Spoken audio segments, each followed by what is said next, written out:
이리에게 잡혀가는 목장일은 양떼와도 같이 헤매어 넘어온 국경의 험악한 길을 다시금 쫓겨 넘는 가엾은 흰 옷의 꺼레이떼.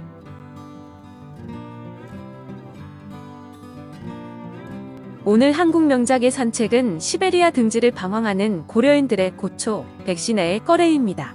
백신혜의 소설은 문역들에서 나의 시베리아 방랑기, 빈곤, 광인수기에 이어 네 번째로 소개하네요.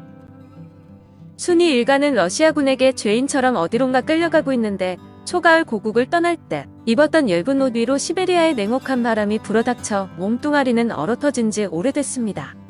순이 아버지가 농토를 찾아 고국을 떠나 시베리아에 왔다가 죽었다는 소식을 듣고 할아버지 어머니와 함께 아버지의 뼈라도 찾기 위해 떠난 것이 이렇게 죄인처럼 끌려가는 신세가 되어버린 것입니다. 빤즉사께를 쓰고 길다란 만도를 이은 군인 두 사람이 총끝에다 날카로운 창을 끼어들고 앞뒤로 서서 뚜벅뚜벅 순이들을 몰아갔습니다. 몸뚱아리들은 군데군데 얼어터져 물이 흐르는데 이따금 뿌리는 눈보라조차 사정없이 휘갈겨 몰려가는 신세를 더욱 애끓게 하였습니다. 칼날같이 산뜻하고 고추같이 매운 묵직한 무게를 가진 바람질이 엷은 옷을 뚫고 마음대로 온몸을 어여내었습니다. 모든 감각을 잃어버린 로봇같이 어디를 향하여 가는 길인지 죽음의 길인지 삶의 길인지 아무것도 모르고 얼어붙은 혼만이 가물가물 눈을 뜨고 없어지며 자빠지며 총대에 찔려가며 절름절름 걸어갔습니다. 쉬다 하면 이편 길로, 푸다 하면 저편 길로 군인의 총끝을 따라 희미한 삶을 안고 자꾸 걸었습니다. 길가에 오고 가는 사람들은 발길을 멈추고 바라보며 어린아이는 어머니 팔에 매달리며 손가락질했습니다. 그러나 순이들은 부끄러운 줄 몰랐습니다. 나도 고국 있을 그 어느 때 순사에게 묶여가는 죄인을 바라보고 무섭고 가엾어서 저렇게 서 있었더니 하는 생각이 어렴풋이 나기는 했습니다마는 얼굴을 가리며 모양 없이 웅크린 팔찜을 펴고 걷기에는 너무나 꽁꽁 언 몸뚱이였으며 너무나 억울한 그때였습니다. 그저 순이들은 바람맞이에서 까물거리는 등부를 두 손으로 보호하듯 냉각해진 몸뚱아리 속에서 까물거리는 한계에 삶이란 그것만을 단단히 안고 무인광야를 가듯 웅크려질 대로 웅크리고 눈물 콧물 흘려가며 쩔름쩔름 걸어갔습니다. 조선 청년 2명과 중국인 쿨리를 포함해 도합 6명인 순이 일행은 끌려가다 바닷가에 당도하게 되고 기선에 오르게 됩니다. 물방울이 튀어 젖은 옷은 얼어붙어 감각마저 마비된 추위 속에서 일행 중에 낀 사람들이 중국인 콜리의 이불을 뒤집어 쓰려는 것을 다른 젊은이가 빼앗아 순이 할아버지를 덮어주자 쿨리는 못 놓아옵니다. 하지만 눈보라와 풍랑이 몰아치는 갑판에서 얼어 죽을 지경에 처하고 용기를 낸 순이가 겨우 선원들을 설득하여 선실로 자리를 옮기며 봉사를 면하게 됩니다. 순이는 기어이 혼자 선실을 향하여 달려갔습니다. 기선은 연에 출렁거리며 이따금 흰 물결이 철썩 내려 덮치곤 하였습니다. 일행의 옷은 물결에 젖고 젖은 옷깃은 얼음이 되어 꼿꼿하게 나뭇가지처럼 되었습니다. 선실로 내려가는 층층대를 순이는 굴러떨어지는 공과 같이 내려갔습니다. 선실 안에는 훈훈한 공기가 꽉 차 있어 순이는 얼른 정신을 차릴 수가 없었습니다. 잠깐 두리번 살펴보다가 옆에 걸터 앉아있는 군인 두 사람을 찾아내었습니다. 순이는 번개같이 달려가 군인의 어깨를 잡아 젖히며 우리는 죽으란 말이오? 하고 분노에 떨리는 소리로 물었습니다. 군인은 놀란 듯이 잠깐 바라본 후 웃는 얼굴을 지으며 제 나라 말로 모두 이리 내려오너라 라고 말했습니다. 순이는 선실 안의 사람들이 웃는 소리를 귀 밖으로 들으며 다시 갑판 위로 올라갔습니다. 러시아 군인들은 순이 일행을 꺼레이 하고 부르는데 꺼레이라는 것은 고려라는 말이니 즉 조선 사람 순이 일행을 가리키는 것이었습니다. 드디어 항구에 도착하고 배에서 내린 순이 일행은 복색을 한 군인에게 끌려 벽돌로 만든 집으로 향하는데 그곳은 순이 일행과 같은 조선인들이 가득 갇혀있는 곳이었습니다. 순이 일행은 그래도 동포들이 있는 곳에서 따뜻한 고향에 돌아온 듯 힘을 얻는데 앉을 자리도 없어 서 있는 쿨리에게 순이가 자리를 만들어주자 쿨리는 순이에게 시커먼 빵 조각을 나누어 주기도 합니다. 조금 들어가니 나무로 만든 두터운 문이 있는데 그 문은 참새들의 똥이 말라 붙어 있어 먼지와 말똥 집수새 등이 지저분하게 깔려 있어 아무리 보아도 마구간이었습니다. 집 외안은 흰 벽돌이나 그 집에 말 못할 속치장에 다시 놀라지 않을 수 없습니다. 덜커덕 그 나무 문이 열리자 그 안을 한번 들여다본 일행은 하마터면 뒤로 넘어질 뻔했습니다. 그 문화는 넓이 7에서 8평은 되어 보이는데 놀라지 마십시오. 그 안에는 하얀 옷 입은 우리 꺼레이들이 방이 터져라고 차 있었습니다. 아이그 머니. 조선 사람들. 순이의 세 식구는 자빠지듯 방 안으로 뛰어 들어갔습니다. 동무들, 방엔 이것 하나뿐 입고마. 비좁더라도 들어가 참소. 맨 나중까지 들어가지 않고 버티고 서 있는 젊은 사나이 한 사람의 등을 밀어넣고 덜커덕 문을 잠그고 군인은 뚜벅뚜벅 가버렸습니다. 순이들은 잠깐 정신을 차려 방안을 살펴보니 전날에는 부엌으로 쓰던 곳인지 한쪽 벽에 이때여섯 걸던 부뚜막 자리가 있고 그 겸에 블리키 물통이 놓여 있으며 좁다란 송판을 엉금엉금 걸쳐 공중 침대를 만들어 두었습니다. 그 공중 침대 위에는 빽빽하게 베개 동포가 빨래 상자에 상자 속같이 옹기종기 올라 앉아 있었습니다. 드디어 어느 수용소에 도착하니 파수병 하나가 한국인이었으나 얼마우자여서 동족을 생각하는 기색조차 없는데 얼마우자는 한국인도 아니요 러시아인도 아닌 얼치기를 말합니다. 수용소에서 순이 일행은 땅을 무상으로 나누어 준다는 소식을 듣고 시베리아에 온 조선 사람들과 이런저런 이야기를 나누며 지내다가 이들이 하나둘 국경 밖으로 추방되고 순이 일행만 남게 됩니다. 순이는 수용소 벽에 적힌 낙서를 읽고 눈물을 흘리며 자기도 벽에 글을 적었습니다. 이리에게 잡혀가는 목장일은 양떼와도 같이 헤매어 넘어온 국경의 험악한 길을 다시금 쫓겨 넘는 가엾은 흰 옷의 꺼레이 때 눈물이 자르륵 흘러내리는 순이의 눈에 꼬챙이로 벽에 이렇게 새겨져 있는 것이 보였습니다. 이 몸도 꺼레이니 면할 줄이 있으랴. 바로 그 곁에 또 이렇게 쓰여 있었습니다. 나도 무엇이라도 새겨보고 싶었으나 자꾸만 눈물이 났습니다. 아버지, 아버지는 왜 이 땅에 오셨습니까?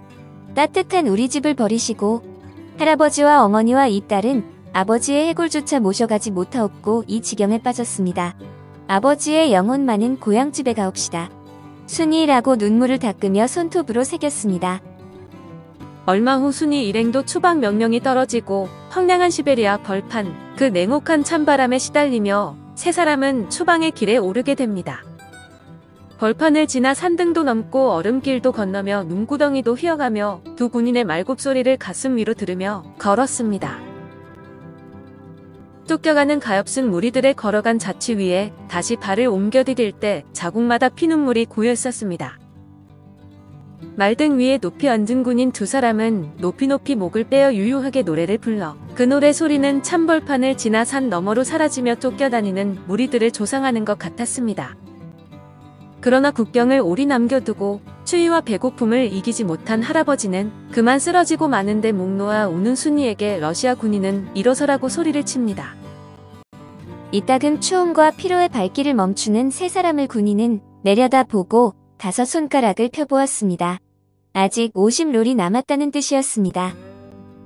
한때의 쌀이나무 울창한 산길을 지날 때 어느덧 산 그림자는 두터워지며 애끓는 시베리아의 석양이었습니다. 어머니와 순이에게 양팔을 부축받은 할아버지가 문득 발길을 멈추더니 아무 소리 없이 스르르 쓰러졌습니다. 할아버지, 할아버지, 아버님, 아버님.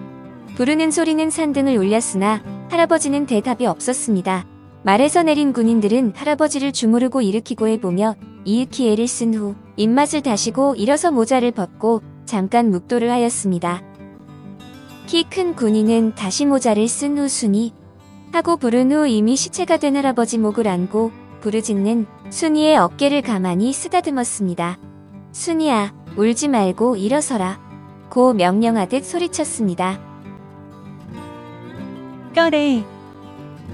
꺼레이는 1934년 1월 신여성에 발표된 단편소설인데 자기 땅이라곤 없는 함경도 사람들이 무상으로 땅을 준다는 말에 시베리아로 찾아들었다 러시아군에 붙들려 감금되었다 풀려나는 이야기입니다.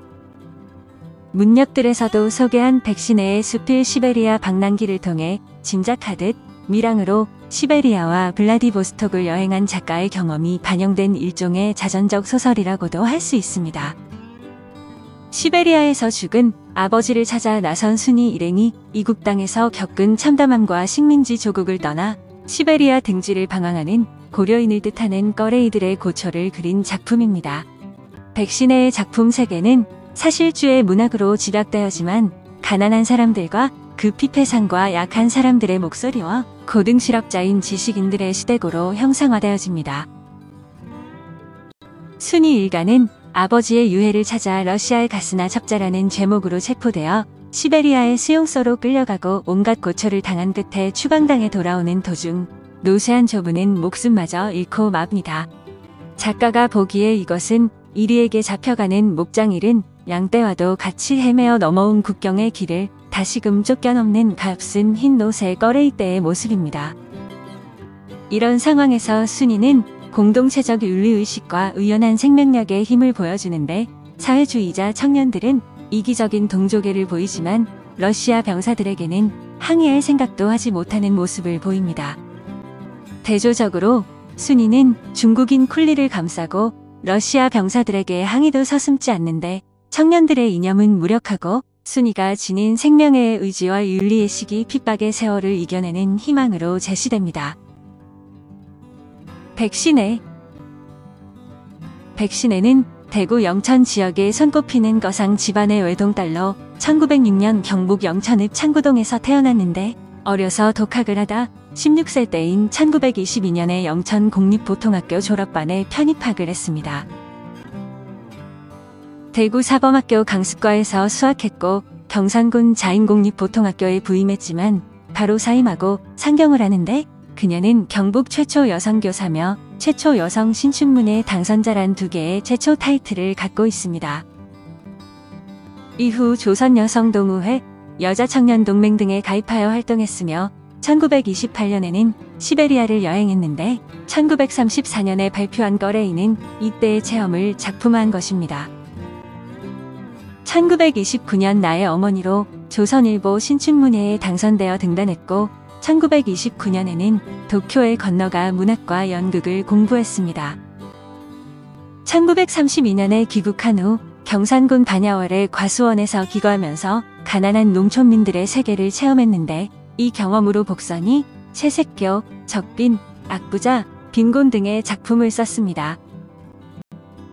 그녀는 1939년 췌장암으로 세상을 떠났는데 모두 20여 편의 작품을 남겨 많지는 않지만 작품 세계는 비교적 다양했습니다.